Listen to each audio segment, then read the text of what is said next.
Empecé a ver este fin de semana la serie sobre Jeffrey Dahmer, el llamado monstruo de Milwaukee, el llamado carnicero de Milwaukee, un asesino en serie, principalmente de la época de los 80s en los Estados Unidos, que cobró más de una decena de víctimas, principalmente jóvenes, negros, migrantes y gays en los Estados Unidos de los 80s.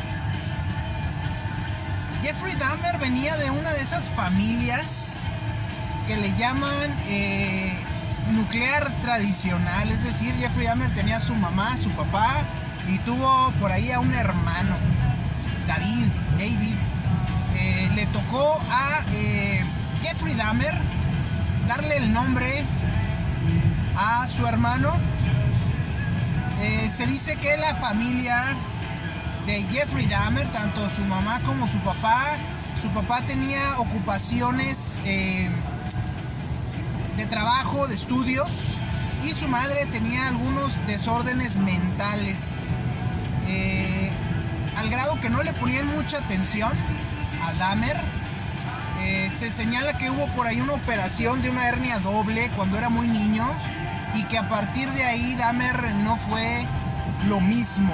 Cambió de ser una persona muy activa, con mucha energía, a ser una persona un poco más pasiva, más como adormecida. La verdad no sabemos, aunque cuando lo juzgaron se le juzgó lo bastante cuerdo y sano como para enfrentar el proceso por los asesinatos que cometió. Aquí el punto es, bueno, Jeffrey Dahmer no venía de un hogar roto, se rompió cuando tenía 17, 18 años. Su época de formación la pasó en un hogar nuclear tradicional, por así decirlo. Entonces, el decir que venía de un hogar roto o que se crió en un hogar roto no es verdad. Y pienso yo que lo que favoreció la proliferación de Jeffrey Dahmer como asesino es que todavía en los 80s los ciudadanos de color, los migrantes y las comunidades gays todavía eran vistas como ciudadanos de segunda, lo que permitió aquello que Jeffrey Dahmer decía: es que se me hizo muy fácil asesinar y deshacerme de los cuerpos. Sabemos que se le detuvo varias veces, sabemos que un par de sus víctimas se le escaparon y la policía simplemente dijo: es cosa de gays, déjenlos en paz. ¿Por qué? Porque no se querían meter, no querían tener contacto, no querían tener cercanía. ¿Por qué? Porque eran gays, porque eran gente migrante, porque era gente de color, y a los policías blancos esto no les interesaba. Entonces, este ambiente de discriminación, tanto de raza como de sexo, favoreció la proliferación como asesino de Jeffrey Dahmer. La serie es de Netflix, está muy bien hecha. El actor Evan Peters, que viene de la American Horror History, se nota que se metió al fondo en el personaje. Es tan antipático y tan abstracto como lo fue en su tiempo Jeffrey Dahmer, tan introspectivo, tan oscuro como lo fue el carnicero, el monstruo de Milwaukee. Hay algunos capítulos que son dirigidos por Jennifer Lynch, lo que hace bastante interesante la serie. Son los mismos productores de American Horror History, y me llama mucho la atención que la hija del señor David Lynch esté produciendo, más bien dicho, esté dirigiendo algunos de estos capítulos. Vale mucho la pena ver la serie, no es una serie para todos los gustos, es una serie no apta para menores definitivamente. Es muy oscura, es muy violenta, definitivamente es para adultos, pero es un producto muy interesante. La realidad es que este tema de los asesinos en serie resulta muy interesante resulta muy enigmático, vale mucho la pena verlo, no por admiración, simplemente por un interés, por una curiosidad, definitivamente, y para tratar de entender lo que hay dentro de esas mentes tan oscuras como lo fue lo de Jeffrey Dahmer, que inició sus asesinatos allá por el año de 1978, más o menos a los 18 años, precisamente luego de que se disolviera el matrimonio de sus padres, y que continuó por toda una década y finalizó hasta 1991. La gente dice que las familias o la falta de familias en Estados Unidos es la que propicia esta aparición de los asesinos en serie en Estados Unidos, pero esto no es cierto.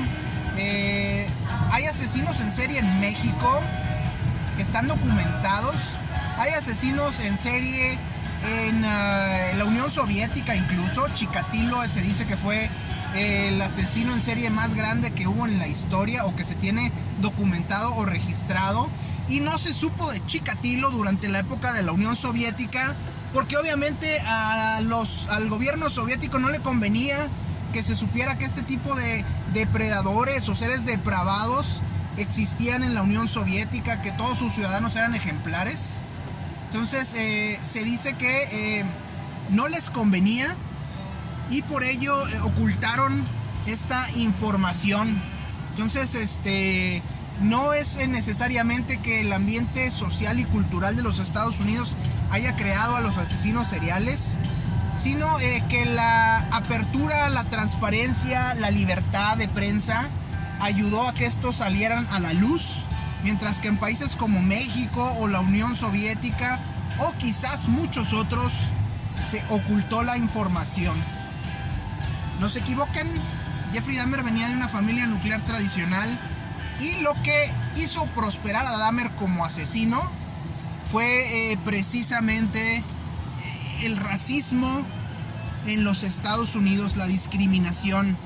Creo o pienso que en la actualidad le hubiera sido más difícil a Jeffrey Dahmer prosperar como asesino.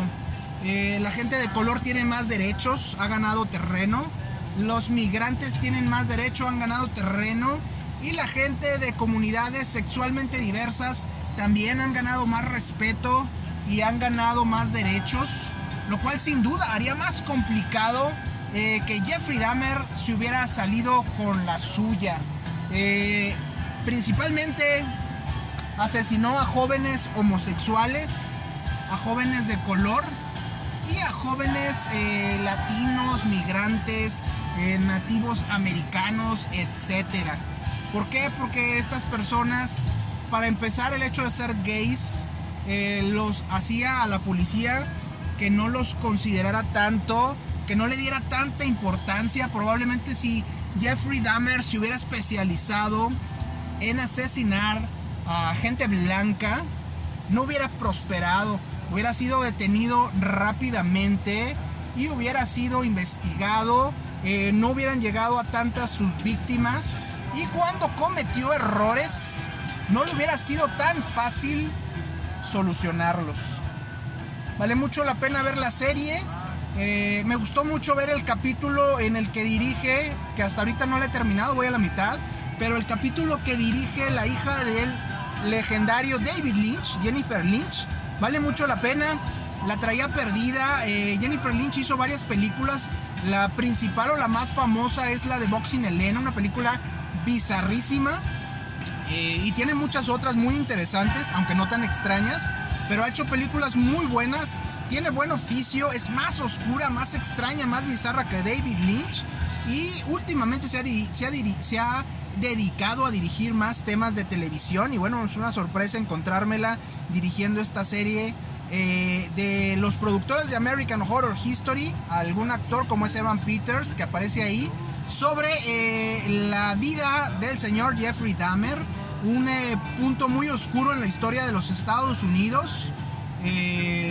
Y bueno, ver a Jennifer Lynch dirigiendo una vez más es algo bastante entretenido, interesante, Y bueno, la historia es triste, la historia es terrible, saber que todo esto sucedió allá por los 80s. Y bueno, creo que otra vez la cultura de la transparencia, de la libertad y de la mayor igualdad racial y de sexo o de géneros ha ayudado a que cada vez haya menos depredadores en serie, asesinos en serie, como lo fueron en su momento Ted Bundy, Wayne Gacy y Jeffrey Dahmer, Chikatilo en la Unión Soviética, y aquí en México también hubo unos cuantos, pero probablemente hay muchos aquí en México que por el pésimo estado de la justicia, de la policía, de quienes investigan, probablemente ni se supieron ni se pudieron estudiar para detectarse.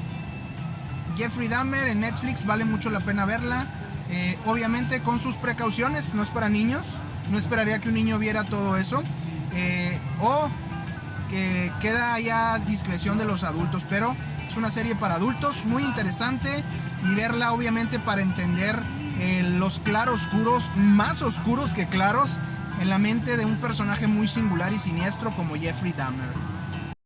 Se dice que quizá la posibilidad de que el pequeño Jeffrey Dahmer, durante esta operación de doble hernia que señala a su papá se le ejecutó a los 4 o 5 años de edad, haya desarrollado un sentimiento muy fuerte de miedo, de afectación en su zona genital, y que esto pudiera haberlo llevado al tema de afectar fuertemente su mente, su cerebro, su manera de razonar, de pensar, de relacionarse con los demás, el miedo a perder sus genitales, a ser diferente, a carecer de algo que los demás tenían. Eso lo fue retrayendo socialmente, y por esto dice el papá Lionel Dahmer, papá de Jeffrey Dahmer, que quizá esto tuvo que ver con el que su hijo se metiera en sí mismo, no hablara sobre sus problemas, no se relacionara con los demás y tuviera obviamente problemas para relacionarse con el sexo opuesto. También se sabe que la mamá de Jeffrey Dahmer era hipocondríaca, razón por la cual mientras estaba embarazada de Dahmer, de Jeffrey, consumía muchos medicamentos, lo cual también se piensa pudo haber afectado el desarrollo fetal de Dahmer.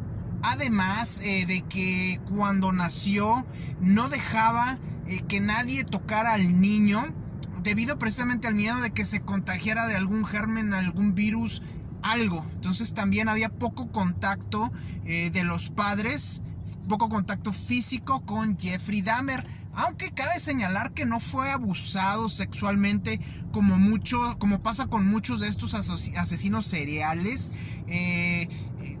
El mismo Dahmer afirma que su niñez fue bastante normal. Sus padres siempre lo vieron como un niño normal.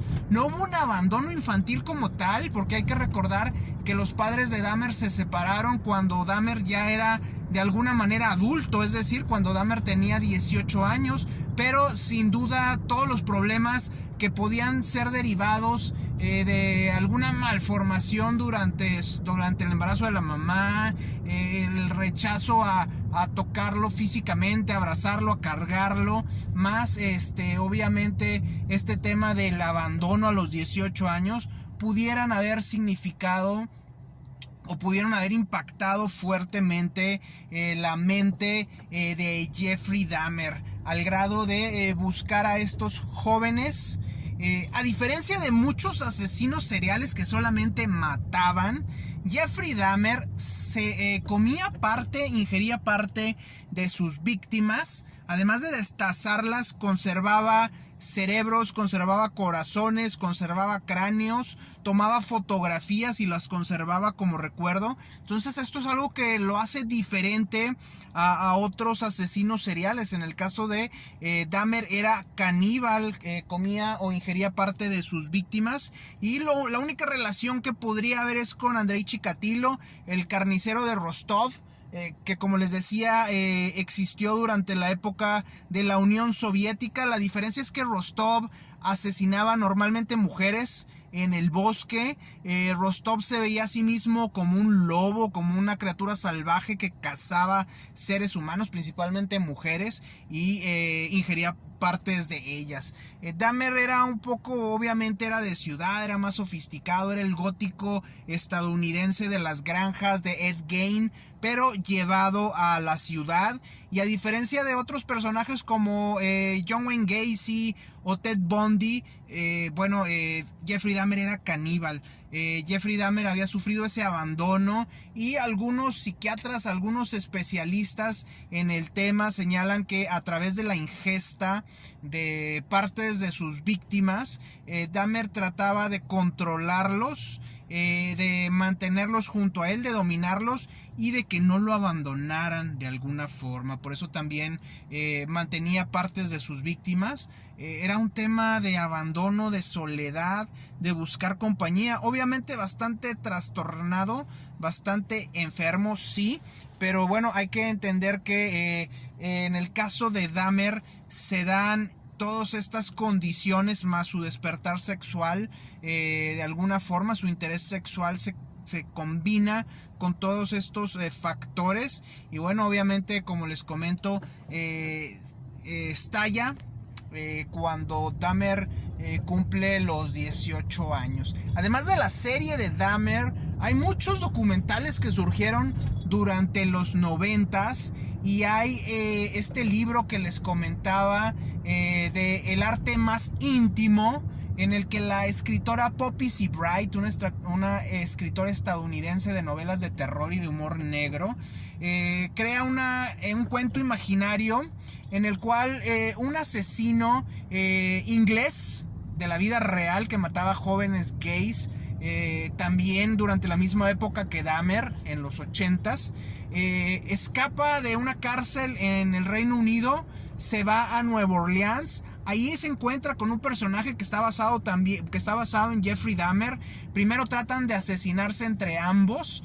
Suelen habitar o cazar, por así decirlo, o rondar por los bares gays de Nueva Orleans, y ahí es donde se encuentran. Ambos tratan de asesinarse, se dan cuenta de que ambos son asesinos seriales, se enamoran, y bueno, es todo una historia bastante grotesca, sórdida, oscura, mórbida, por así decirlo. Y bueno, la verdad es que la novela estaba muy interesante. Es de 1996, si no me equivoco, y pudo haber sido llevada a la pantalla quizá por el señor John Waters. No dudo que quizá John Waters hubiera encontrado más interesante la novela de Poppy C. Bright, El arte más íntimo, que su presentación de 1994, Serial Mom, protagonizada por Kathleen Turner. Yo creo que hubiera sido más interesante para John Waters tomar una novela como El arte más íntimo, aunque normalmente John Waters escribe sus propias historias, aunque Serial Mom significó la entrada de John Waters a las grandes ligas con una actriz de primer nivel como Kathleen Turner, y ya con un gran estudio. Pero bueno, creo que el tema de los asesinos seriales también le resultaba muy interesante a el señor John Waters. Muchos de esos casos los platica en un libro, comenta sobre ellos, sobre Dahmer, sobre Gacy, sobre Bundy, e incluso decía John Waters que le interesaba también mucho el tema de los asesinos seriales, pero lo que más le interesaba era asesinos seriales que habían cumplido su condena y que habían sido de alguna forma reinsertados en la sociedad. Eso es lo que más le interesaba a John Waters. Difícilmente un Jeffrey Dahmer hubiera podido ser reinsertado en la sociedad, sobre todo por los temas de necrofilia, por los temas de canibalismo. Pero bueno, hay algunos personajes. Alguien dice que solamente en Estados Unidos se dio el fenómeno de los asesinos seriales. No es cierto. También hubo asesinos seriales, como les decía, en Rusia, Chikatilo, y en México hubo uno, no recuerdo si le dicen Don Goyo, que también fue asesino serial, que fue capturado, que cumplió su condena, estudió leyes y después se dedicó a defender a otros criminales ejerciendo la abogacía. Entonces, bueno, ese es el tema con la serie. Se llama Monster, The Story of Jeffrey Dahmer. Está el señor Evan Peters, muy buen actor de American Horror History. Son los mismos productores de American Horror History. Varios capítulos dirigidos por la genial Jennifer Lynch, hija de el genial David Lynch. Y bueno, también hay por ahí una historia, una novela, la de Poppy Seabright, del arte más íntimo. Vale mucho la pena conocerla, leerla. Hay un libro que pretendo leer, en el cual el papá de Jeffrey Dahmer explica todo este tema de que, pues a fin de cuentas, Jeffrey Dahmer tuvo una familia, tuvo una infancia relativamente normal, no creció sin una familia. Sí había ciertas condiciones diferentes, pero sí tuvo esta familia. Pero varias circunstancias, varios factores un tanto diferentes fueron afectando la manera de pensar, la manera de relacionarse de Dahmer con el mundo. Y bueno, por ahí hay un libro escrito por el señor Lionel Dahmer, que aparece también en la serie y que digamos que es coprotagonista, y en parte pues el hombre también en cierta forma trata de explicarse qué fue lo que sucedió con su hijo para que llegara a estos extremos que muchos conocemos. Muy interesante el caso de Jeffrey Dahmer, muy lamentable, muy triste, y obviamente el acento en la sociedad estadounidense racista y homofóbica de los 80s, que fueron un factor fundamental, más que lo que algunos dicen del abandono, de la falta de familia, de que la falta de valores, etcétera, en los Estados Unidos. No, el tema principal fue una sociedad racista y homofóbica que no supo ver lo que estaba pasando, que ignoró a las víctimas, que ignoró investigar, que ignoró creer a las víctimas de Jeffrey Dahmer, que él escogía que fueran negros, que fueran migrantes y que fueran homosexuales. La importancia de la tolerancia y de la igualdad en las sociedades. Difícilmente se hubiera dado un caso de Jeffrey Dahmer, o se podría dar un caso de Jeffrey Dahmer en los Estados Unidos actualmente, bajo las condiciones de mayor derechos de comunidades homosexuales, de comunidades negras, de comunidades migrantes.